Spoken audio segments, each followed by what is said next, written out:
सतगुरु कबीर बीजक शब्द 75। ऐसो भरम बिगुरचन भारी, वेद कितेब दीन और दोजख, को पुरुषा को नारी।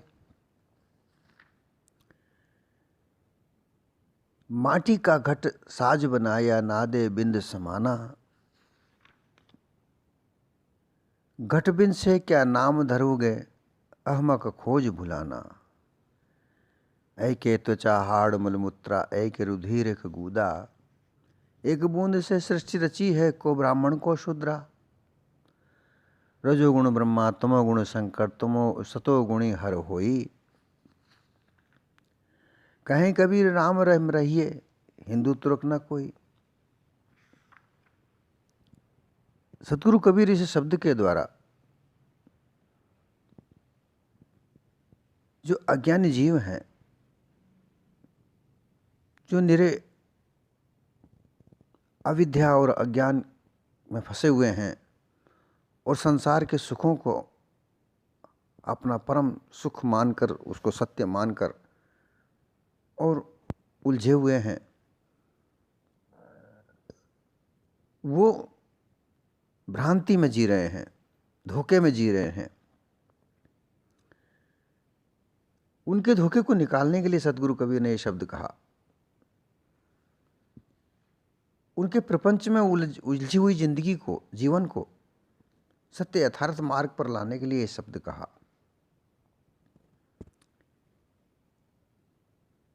वो कहते हैं कि हे संतों, ये अबोध जीव भ्रम भूल से बड़ा भारी बिगुरचन अर्थात असमंजस में पड़ा हुआ है। ये अपनी ही भूल से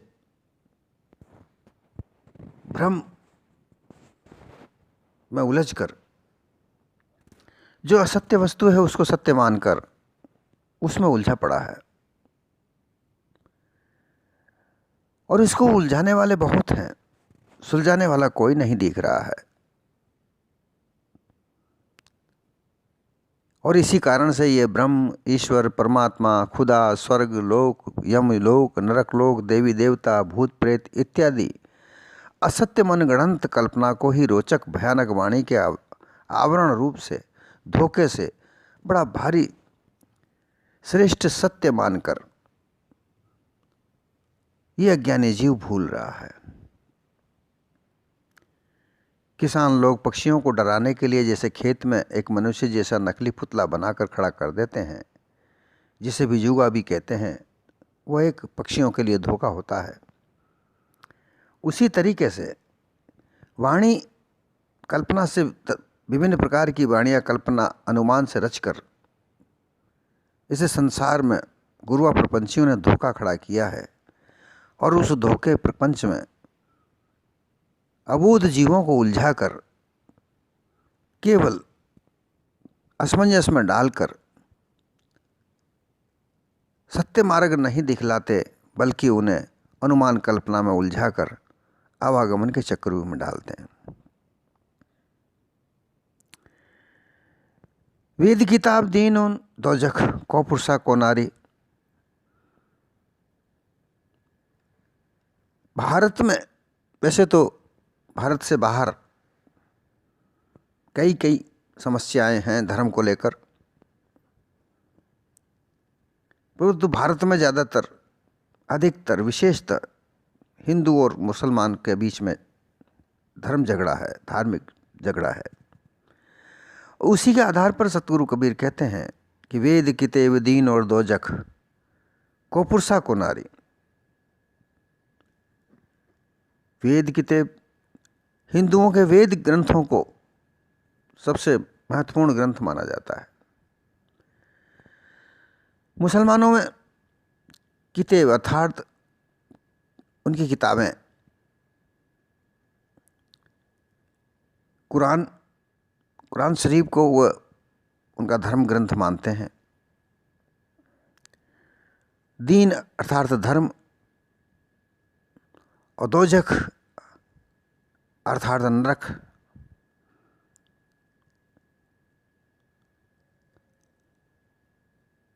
और पुरुष और नारी कौन है? ये चेतन स्वरूप जीव जो है वो तो ना पुरुष है ना नारी है। तो फिर इनके झगड़े में हिंदू लोग चार वेदों को ईश्वरकृत बतला करके उसी के मिथ्या पक्ष में भ्रम में भूल पड़े हैं। और मुसलमान लोग भी किताब कुरान की किताब या पुस्तक रूप वाणी को अल्लाह खुदा का बनाया हुआ कहकर उसकी मन्या मानंदी में भूल पड़े हैं। फिर उन दोनों ओर से लोगों ने भ्रम फैलाया है। मुसलमानों ने भी भ्रम फैलाया है और हिंदुओं ने भी भ्रम फैलाया। उस भ्रम में मुसलमानों के जो धर्म के कर्ता धर्ता हैं वो मौलवी और हिंदुओं में ब्राह्मण, एक हिंदू धर्म दूसरा मुसलमान, ऐसे ही दो दिनों के संप्रदाय का धर्म दोनों मत का मजहब विभेद कर रखा है। हिंदू के नरक लोक वर्णन से समान मुसलमानों के मत में भी दोजख नरक का स्थान वैसा ही कथन किया रखा है। अब विचार करके देखो कि उन हिंदू और मुसलमानों ने, चाहे पुरुष हो चाहे स्त्री हो, वे सब के सब देह वेद किताब का पक्ष दीन मानंदी और दोजक नरक बहिष्त स्वर्ग मुसलमानों में जैसे हिंदुओं में स्वर्ग नरक कहा जाता है ऐसे ही मुसलमानों में भी दोजक और बहिष्त कहा जाता है।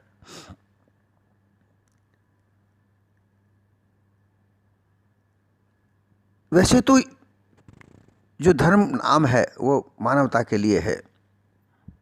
धर्म जो धारण किया जाए अर्थात ऐसी मानंदी, ऐसी मान्यता जो मानव समाज के हितकर में हो, ऐसी मान्यता धारण की जाए। मनुष्य के उपकार परोपकार के लिए जो मान्यता धारण की जाए वह धर्म है। परंतु गुरुआ प्रपंचियों ने उसको उलझाकर हिंदुओं में ब्राह्मणों ने भ्रमित किया है, मुसलमानों में मुल्ला मौलवियों ने भ्रमित किया है। और लड़ाने वाले भी यही दो हैं। मुसलमान लोग कोई आदि पुरुष बाबा आदम और कोई आदि नारी हव्वा को मानते हैं, और हिंदू लोग भी आदि पुरुष ब्रह्मा को और कोई गायत्री को मानते हैं। पुरुष ब्रह्मा को और नारी गायत्री को मानते हैं। वैसे सारे संसारी लोग अपने को स्त्री पुरुष के देह स्वरूप ही मानकर सांसारिक विषय भोगों में आसक्त होकर पशुवत भोगों में लिप्त होकर भ्रम धोखे में पड़े हुए हैं।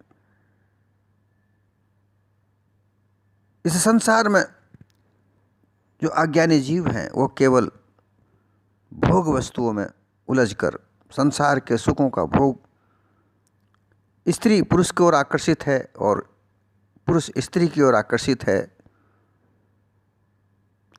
पुरुष और स्त्री आपस में भोग वस्तु बनकर आपस में भोगने के आकर्षित होकर केवल भोग वस्तुओं में ही आकर्षित हो रहे हैं।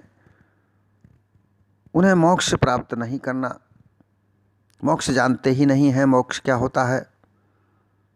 केवल मुसलमान लोग कहते हैं कि दोजख और बहिष्त प्राप्त करना है, अच्छे कार्य करोगे तो बहिष्त मिलेगा, बुरे कर्म करोगे तो दोजख मिलेगा। इसी तरीके से हिंदुओं में ब्राह्मण यज्ञ क्रिया दान पुण्य करोगे तो स्वर्ग मिलेगा,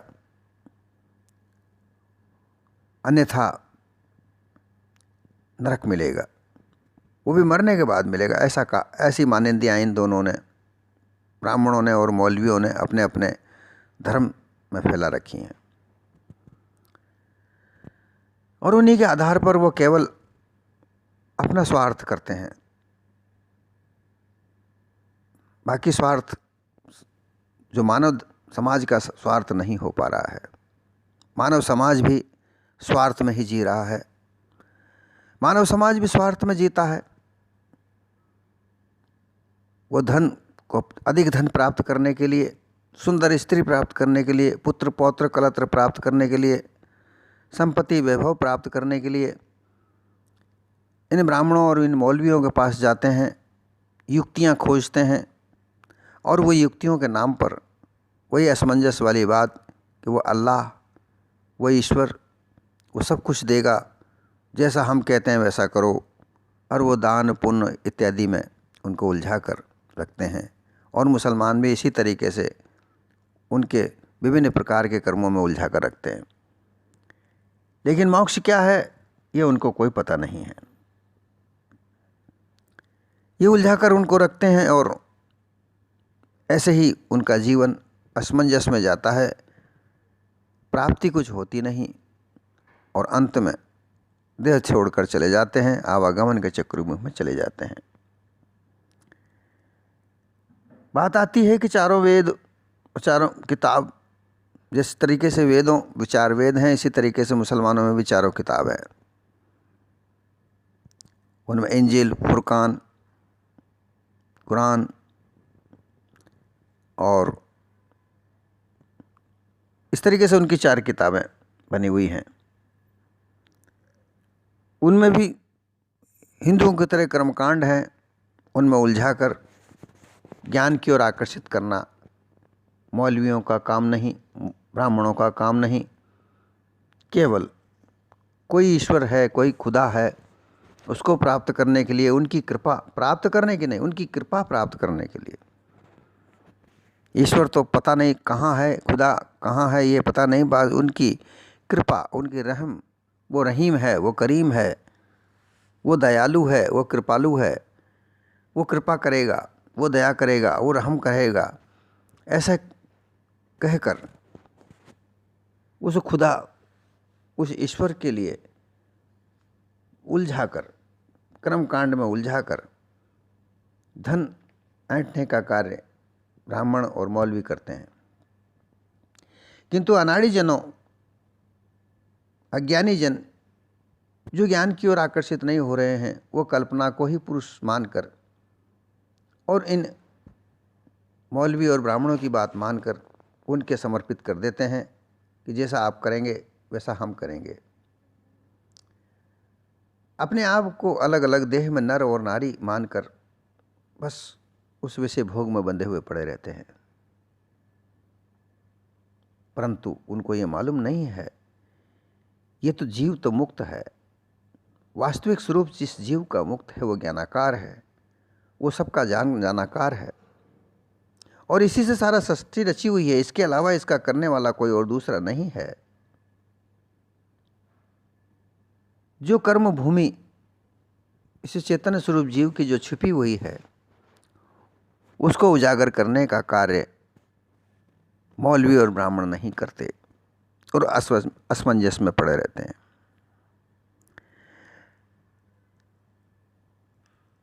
कर्म भूमि में ही यहीं से संस्कार बनते हैं, और यही संस्कार अगर शुरू आरंभ से ही संस्कार अच्छे डाले जाएं, तो मानव असमंजस से निकलकर यथार्थ जीवन में जीना सीख जाता है। और यथार्थ जीवन जब जीता है तो बड़ा सरल सादा जीवन बनता है और अति उत्तम जीवन बनता है,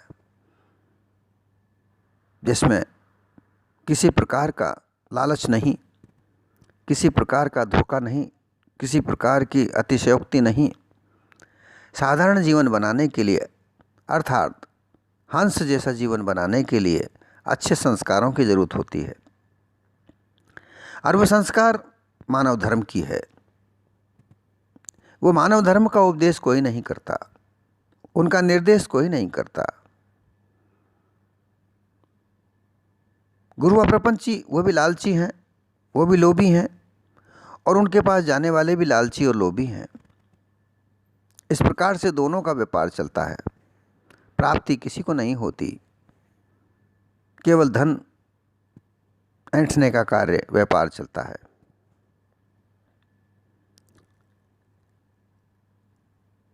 मानव जीवन उत्तम देह है, बड़ी मुश्किल से प्राप्त हुई है, दुर्लभ देह है।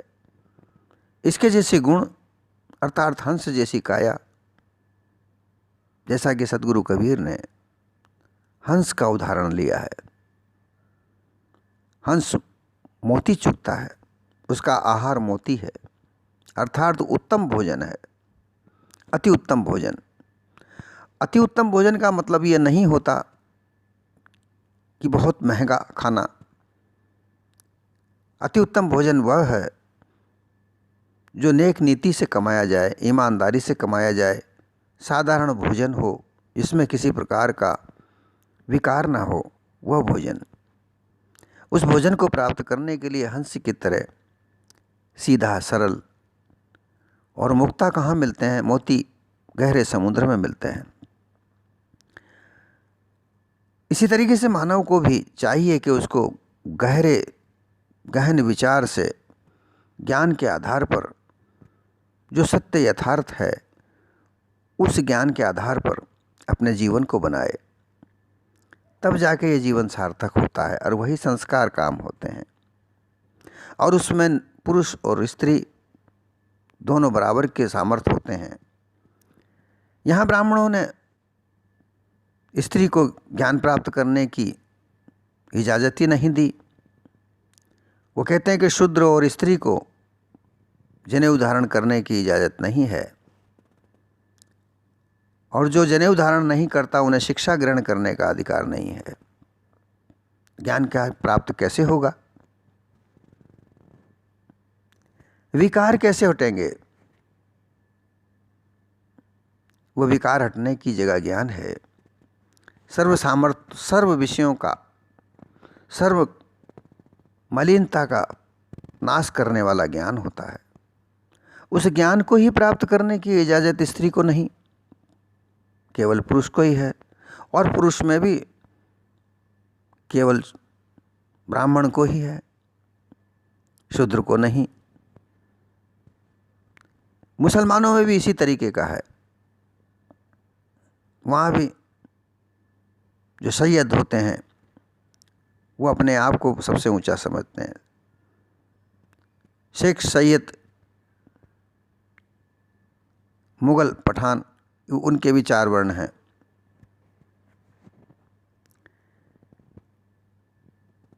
ज्ञान प्राप्त करने को मुमुक्षुता जारी होना बहुत जरूरी है।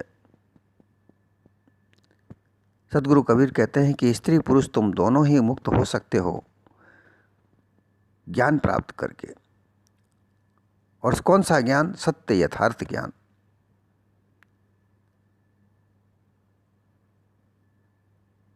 परंतु ये ज्ञान जब तक तुम अपने आप को नहीं जानोगे, मानव सद्गुणों को धारण नहीं करोगे, नहीं प्राप्त हो सकता। मानव सद्गुणों को धारण करने के लिए पारखी संतों की सत्संग में जाना होगा, जहां मानव सद्गुणों का गुण धारण करने की प्रक्रिया आरंभ होती है। माटी का घट साज बनाया, ना दे बिंद समाना। जिस तरीके से मिट्टी का घट मटका बनाया जाता है, इसी तरीके से इस मिट्टी से ही तो नर की देह बनी हुई है। नर हो या नारी हो, ये पंचभूतों से ये शरीर बना हुआ है। जैसे मिट्टी, पानी, ईंट, पत्थर, लकड़ी, लोहे इत्यादि से सामग्री से सजाकर घर बनाया जाता है और उसमें रहते हैं। इसी प्रकार से ये जड़ाध्यासी जीव शुभ अशुभ कर्म संस्कार लेकर, अर्थात जीव ऐसे सब होते, जीव सबन की याद, जीव बिना शिव नहीं, जीव पुरुष अनाद। इस जीव से सब कुछ सृष्टि रचनी होती है।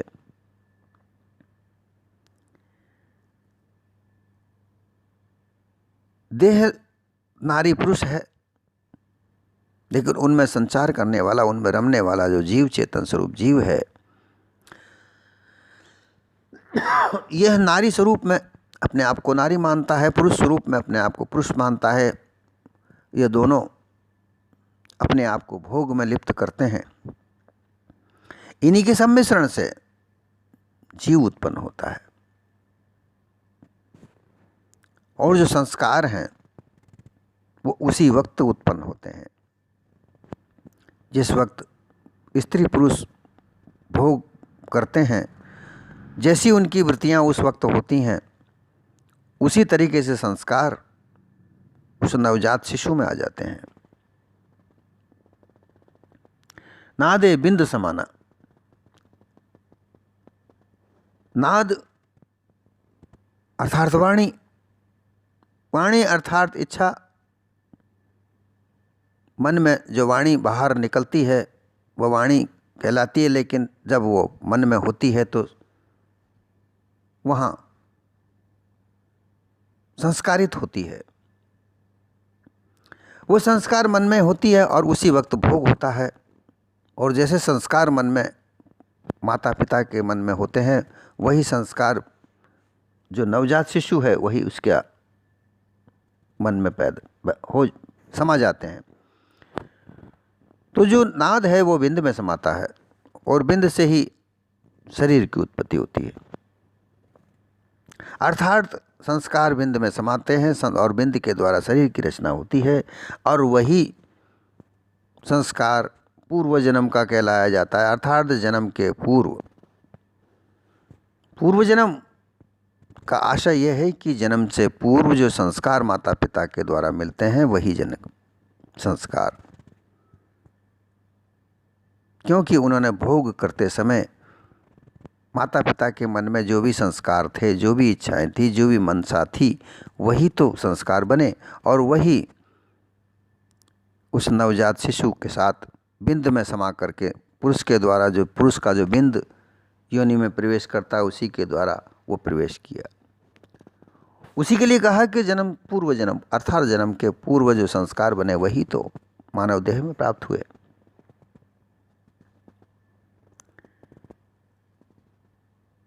ऐसी माटी घट रूप में शरीर के भीतर रहे हुए संपूर्ण साज सामान के अध्यासी जीव ने निज सत्ता संबंध युक्त बनाया। अर्थात इस जीव से ही ये सृष्टि रची।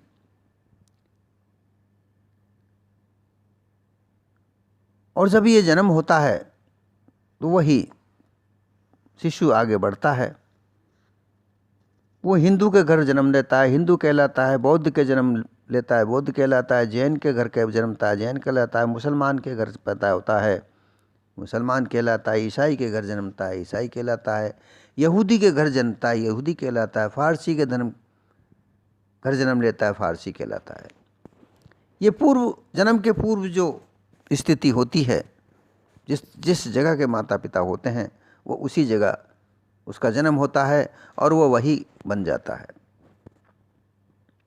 सारे रीति रिवाज ग्रंथ पंथ उसके जिस तरीके के उस रीति के ग्रंथ होते हैं, उसके पंथ होते हैं, रीति रिवाज होते हैं, वेशभूषा होती है, भाषा होती है, अनेक नाम प्रकार के होते हैं, पक्षपात मिंद्या मानंदी, ये जितने भी प्रकार के होते हैं वो सब उसके जन्म के आधार पर ही जन्म से पूर्व से ही निर्धारित रहते हैं। अर्थात पूर्व जन्म से ही निर्धारित रहते हैं।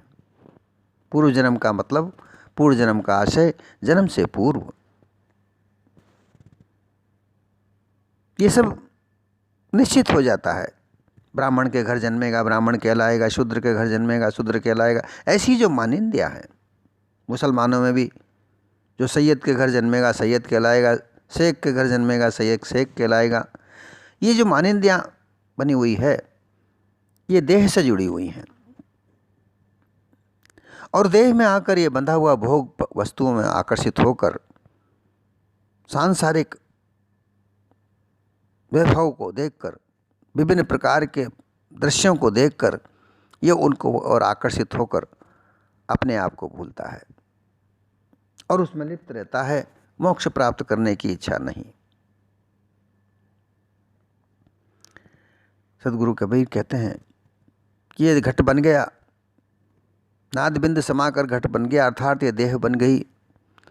और ये देह कोई हिंदू कोई मुसलमान बन गया, लेकिन जो वस्तु बनती है वो बिगड़ती है। घट बिन से क्या नाम धरोगे, अहमक खोज भुलाना। ये सब नाम इस घट के हैं, अर्थात देह के हैं। देह का नाम धरा गया, परंतु जब ये घट यह देह नष्ट हो जाती है तो फिर कोई नाम नहीं, कोई गांव नहीं, कोई धाम नहीं।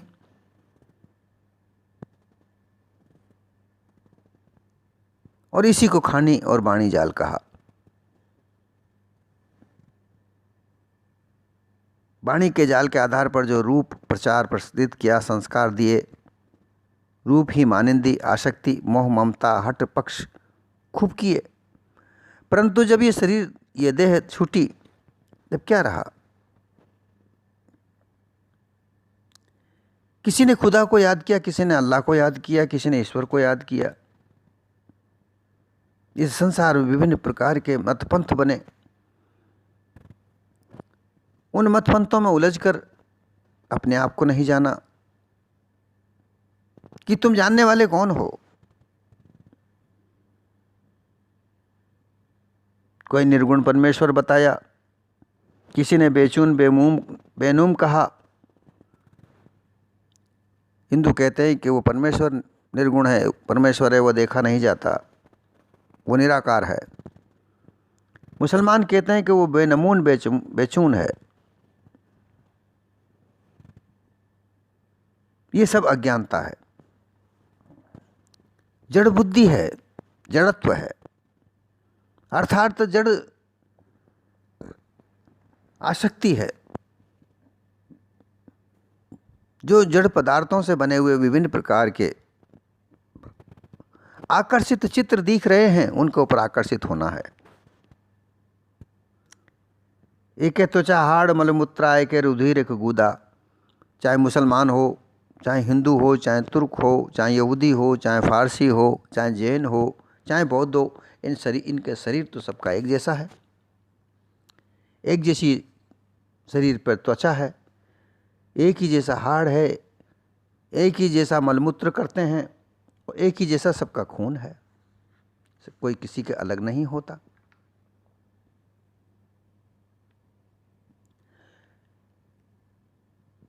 स्त्री पुरुष के रजवीर से ही सृष्टि रची होती है, इनके सबके एक जैसा होता है। क्या मुसलमान, क्या हिंदू, क्या शूद्र, क्या ब्राह्मण, इनके क्या अलग अलग होता है? नहीं होता। तो फिर क्या, किसका शूद्र और किसका ब्राह्मण? फिर झूठी मानिंदियां, रजोगुण ब्रह्मा, तमोगुण शंकर, सतोगुण हरि। अरे भाई, रजोगुण का मतलब होता है सृष्टि रचना। सतोगुण का होता है जो सृष्टि रचना की उसको सहेज के रखना, उसको संभालना। तमोगुण का मतलब होता है जो बिना काम की वस्तु रह जाए, जो काम में ना आए उसे नष्ट कर देना। परंतु यहाँ ऐसी झूठी मान्यताएं डाल करके ब्रह्मा विष्णु महेश को भी रजगुण सतोगुण बना दिया गया। इसी तरीके से बहुत सारे विभिन्न प्रकार की असमंजस की जिंदगी ये मानव जी रहा है। सदगुरु कबीर कहते हैं कि कहें कबीर राम रमे रहिए, हिंदू तुर्क न कोई। हे अविद्या में फंसे हुए लोगों, हे अज्ञानी जीवों, इस संसार में जो रम रहा है, इस देह में जो रम रहा है, जो रमैया राम है, उसको जानिए। तब जब तुम उसको जानोगे तो ना कोई हिंदू है, ना कोई मुसलमान है, ना तुर्क है, ना जैन है, ना बौद्ध है, केवल एक मानव मात्र है। ना शूद्र है, ना ब्राह्मण है, ना मुसलमानों में कोई सैयद है, ना शेख है, मानव मात्र है। इस मानव मात्र को जान लेना, अपने निज स्वरूप को जान लेना, अपने निज को जान लेना, इसका बोध हो जाना, यही सत्य यथार्थ है। जब इसको जान जाओगे, अपने आप को जानोगे, तो कोई दूसरी वस्तु को जानने की आवश्यकता नहीं रह जाती। और ये जानकारी कब प्राप्त होगी? जब पार की संतों की सत्संग करोगे, पार की संतों के साथ बैठोगे, सत्य यथार्थ जानने की मुमुक्षा रखोगे, अपने आप को मोक्ष प्राप्त करने की लालसा में लगाओगे, तब ये प्राप्त होगा। अन्यथा नहीं। अन्यथा तो असमंजस की जिंदगी, असमंजस का जीवन, भारी विगुर्चन अर्थात असमंजस का जीवन जीते हुए इस मानव देह में, उत्तम देह में आए तो कुछ कर नहीं पाओगे। जैसे आए थे वैसे ही हाथ पसारे आए, हाथ पसारे चले जाओगे, परंतु ना अपने आप को पाओगे, ना भ्रम का नाश कर पाओगे। असमंजस की जिंदगी जीते हुए